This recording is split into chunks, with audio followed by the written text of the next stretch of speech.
Grace for President.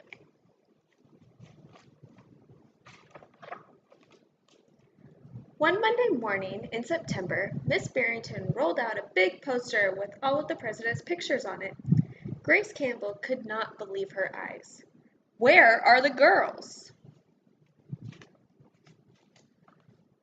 "That's a very good question," said Miss Barrington. "The truth is, our country has never had a woman president."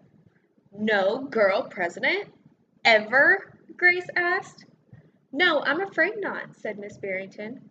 Grace sat in her desk and stewed. No girls? Who'd ever heard of such a crazy thing?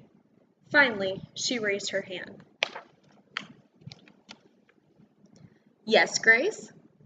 I've been thinking it over, and I'd like to be president." Several students in the class laughed.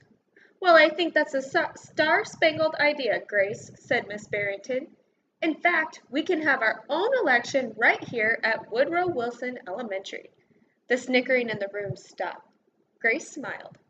"Would anyone else like to run for president?" Miss Barrington asked the class. Nobody raised their hand. Becoming president was going to be easy, Grace thought.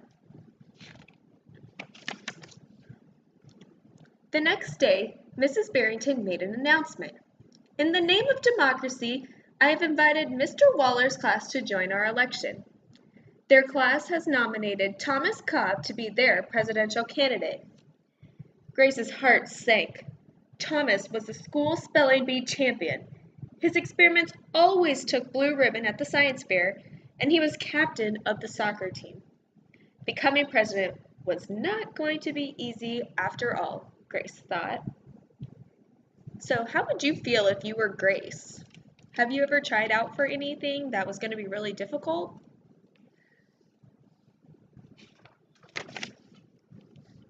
The teachers put the names of all 50 states and the District of Columbia into a hat. Everyone except for Grace and Thomas got to choose a state. "I'm Texas," said Anthony. "I'm New Hampshire," said Rose. "I'm Michigan," said Robbie. What does the number 16 mean? Each state is assigned a number of electoral votes. The number is determined by how many people live in that state, said Miss Barrington. Each of you will be a representative for your state. Altogether, your country has 538 electoral votes, Mr. Wallen explained. On election day, the candidate who receives 270 electoral votes or more wins the election. Why 270? Asked Rose. That's more than half of all the electoral votes, Mr. Waller said.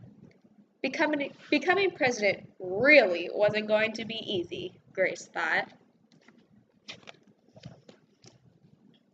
Grace came up with a campaign slogan. Make history, vote Grace Campbell for president. Thomas came up with his own slogan. Vote for Thomas Cobb, the best man for the job. Grace listened to what issues were important to the students, and she made a list of campaign promises. Thomas made up his own list of promises. Grace made campaign posters and buttons. Thomas also made campaign posters and buttons. Each week, the teacher set aside time for the candidates to meet with their constituents. Polls were taken.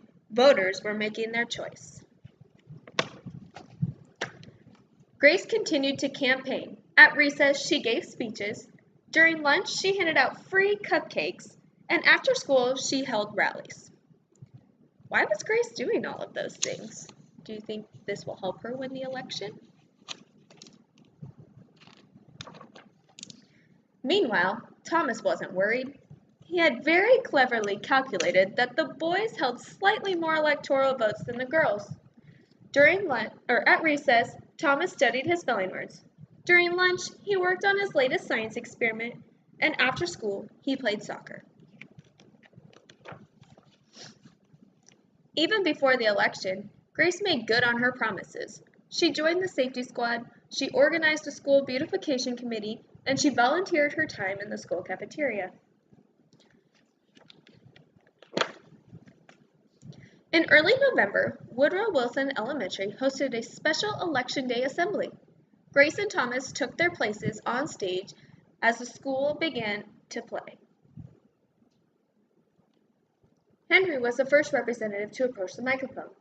The Yellowhammer State of Alabama cast its 9 electoral votes for Thomas Cobb, Fletcher said.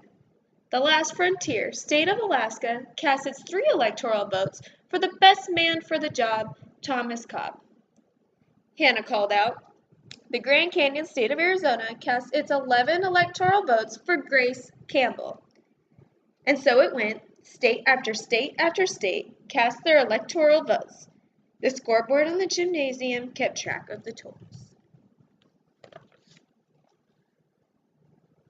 The voting demonstration was quickly coming to an end. Clara approached the podium. The Badger State of Wisconsin cast its 10 votes for my best friend, Grace Campbell. Grace looked at the scoreboard. Thomas had 268 electoral votes. She had 267. There was only one state still unaccounted for, Wyoming. Thomas grinned. Grace felt sick. Sam walked up to the microphone. He looked at Thomas. He looked at Grace. He sat down at Grace's handmade flag. Sam didn't say a word. What are you waiting for? The band stopped playing. All eyes were on Wyoming. Finally, Sam cleared his throat. The Equality State of Wyoming cast its 3 electoral votes for Grace Campbell. The gymnasium erupted with loud cheers and a few boos. Mrs. Barrington approached the podium. With 270 electoral votes, the winner is Grace Campbell. Thomas looked stunned. Grace hugged Sam. Why did you do it? She asked. Sam handed Grace his flag. Because, he said, I thought you were the best person for the job. So what were the differences between Thomas and Grace's campaign that made Grace win? Why did Sam say that Grace was the best person for the job? The following week, students in Mrs. Barrington's class were prepared for career day presentations. Grace volunteered to go first. She stood at the front of the room and glanced at the poster still hanging on the wall. My name is Grace Campbell, and when I grow up, I'm going to be President of the United States. This time, everybody believed she would.